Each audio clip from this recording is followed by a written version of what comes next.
This is the spinal flow sequence. We're going to be going through each of these exercises a set amount of times, usually around 3 to 5 times, but on each of the exercises, if you feel like they need a little bit more attention, then just stick on them for another few rounds. This is all about trying to loosen up each kind of segment of the spine, from the cervical, thoracic and down to the lumbar. So if you feel like on the day a certain section needs a little bit more work, then just stick with that exercise until you kind of loosened up and feels good. We're going to start from top first, where we're standing, eyes kind of straight out ahead of us, and we're going to be looking over towards one side and then looking over towards the other. We're going to try and make sure that we're not cranking our neck round as far as possible, just going to the bit where you feel some light tension, trying to keep the shoulders nice and relaxed so we're not hunching up. After we've gone left and right any amount of times, we're going to go up and down, where we're looking down towards the floor, trying to get your chin towards the chest, and then all the way towards the ceiling. And again, we're going to be doing that. After we've hit those for an amount of times, we're going to be going one ear towards our shoulder, ear towards the other shoulder. It's really important on this to make sure we don't hike our shoulder up and to keep them nice and relaxed, and to just try and get that neck moving nice and freely from side to side.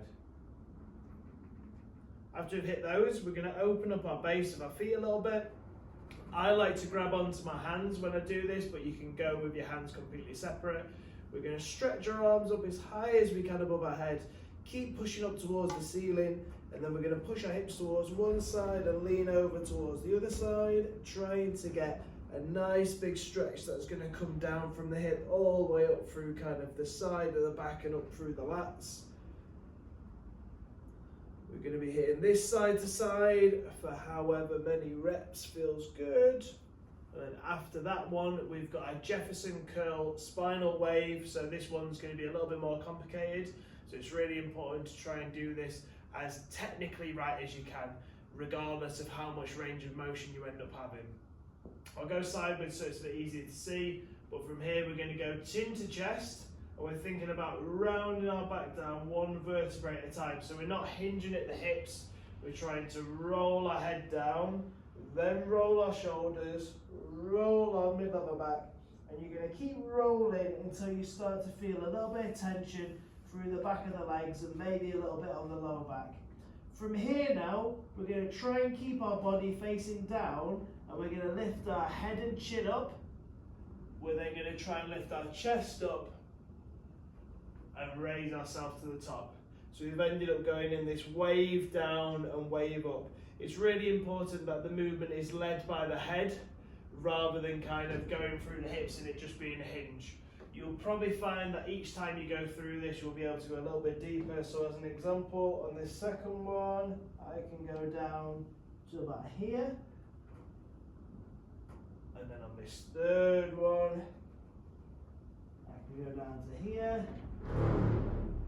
And then on this fourth one, I can go down to here.